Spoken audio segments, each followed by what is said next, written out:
Thank you, Mr. Chairman. Glad to be on this committee and take our responsibility seriously to conduct oversight of the FBI, obviously one of the most critical law enforcement agencies in the country. As Senator Klobuchar and others on this committee have reminded us, the last several months have provided far too many reminders of the political violence crisis in America today and the gun violence crisis in America today, including the tragic killing just last week. Director Patel, this committee takes seriously its not just oversight role, but recognizing the FBI's important role in protecting the public from gun violence while respecting constitutional rights. If you recall, this was a significant subject area of my questioning during your confirmation hearing.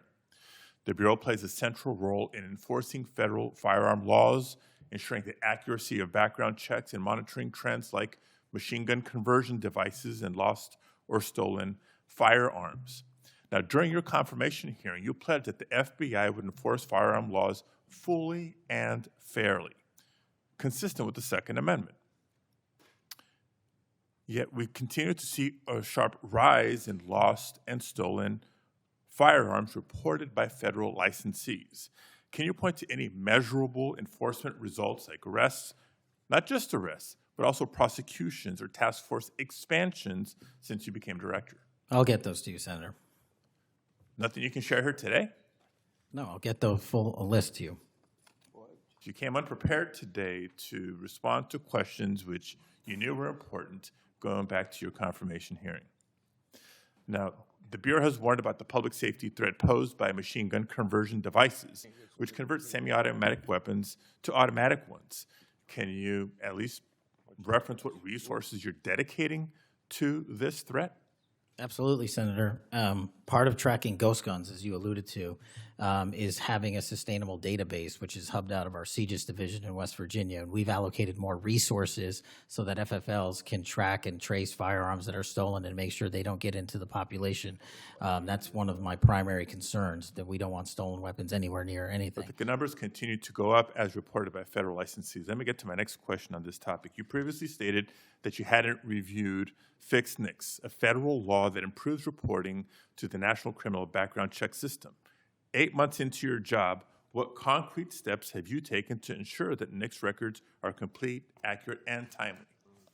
That's actually a great question that we have dedicated a lot of resources to, again, at CJIS. The NICS system has been trying to get to 100% within 15 minutes. We are currently at 93%, with 87% of those being responsive in less than 60 seconds. So we got more work. Do you think additional resources would be helpful in getting to 100%, or do you still argue that less resources are necessary to get from 93 to 100? No, I just think we have to work on how fast our actual infrastructure processes these things.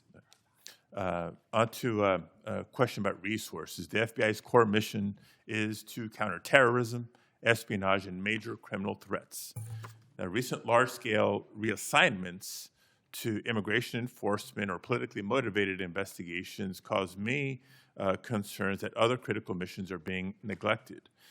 One example, in March of this year, you created a Tesla-related task force and diverted personnel from the domestic terrorism operations section to work on that task force. What risk analysis justified that decision, and do you still consider domestic violent terrorism to be a lower priority? Any form of terrorism, domestic or national, is the highest priority at the FBI. And when you say divert resources away from those missions? I don't believe that's accurate. We did not divert resources away. When cars were exploding and people were being set on fire, I directed resources to address it.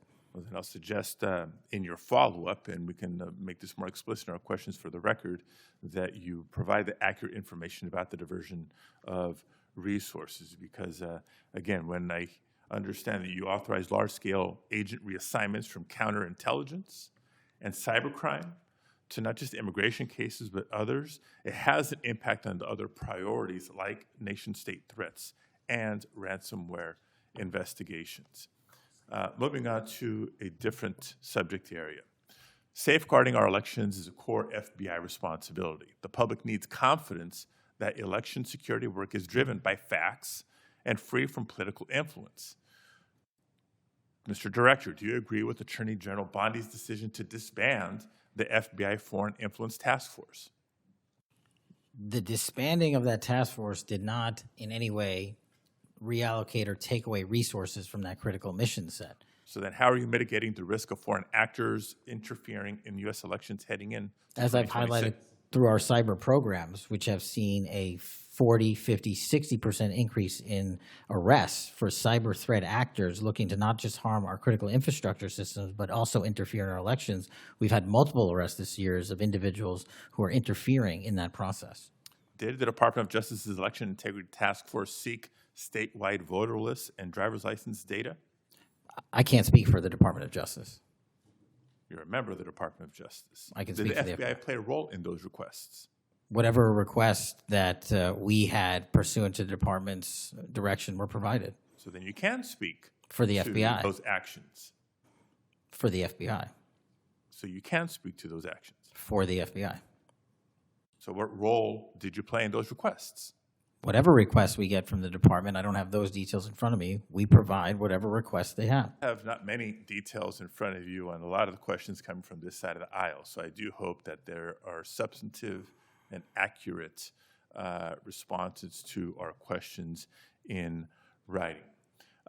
In my time left, Mr. Chairman, I just want to call out a couple of observations. The director before us has tried to explain, I won't say explain, tried to explain how he doesn't need another $500 million to do the job. And specifically that even if the FBI had an additional $500 million, it would take years. I think he referenced 14 years to fill the vacancies. But in the meantime, relying on partnership with local law enforcement to fulfill the mission of the Bureau. As we've discussed in other hearings and in other committees, by the way, given this immigration mass deportation agenda of the administration, the FBI is not the only one leaning on local law enforcement to do the job.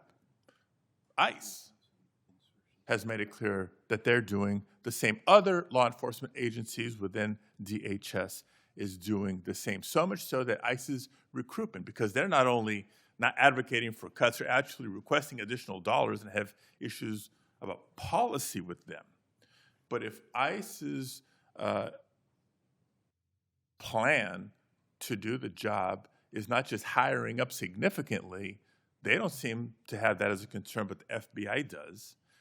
Both ICE and the FBI are citing partnerships with local law enforcement, which, look, partnership and engagement is great.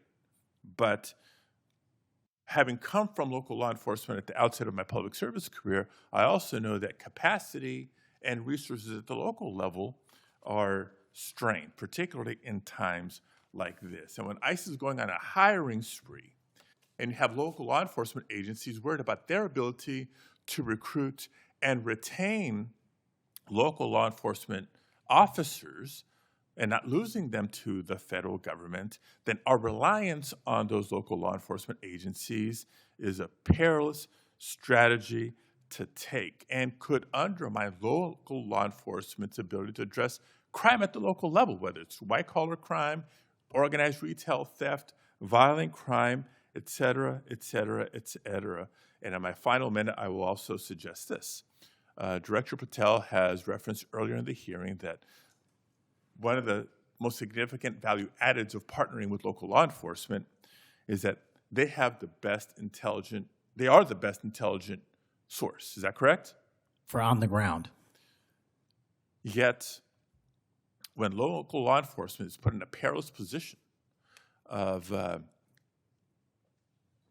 being in a role with this mass deportation agenda, which is consistently overreached, has been found to violate the law and the Constitution, and has undermined public confidence in law enforcement, not just by immigrants, by the way, but especially immigrants. When immigrants are victims of crime and are afraid to come forward because they don't know what law enforcement is going to do with their information or not, when immigrants legal or undocumented, are witnesses to crime and are afraid to come forward with that information because they don't know what's going to happen with their information or not. That undermines the credibility of law enforcement with the community and undermines the intelligence, Director Patel, that you say are the best source of intelligence when it comes to law enforcement. So it's shaky, it's worrisome, and in my opinion, overall, you are failing to live up to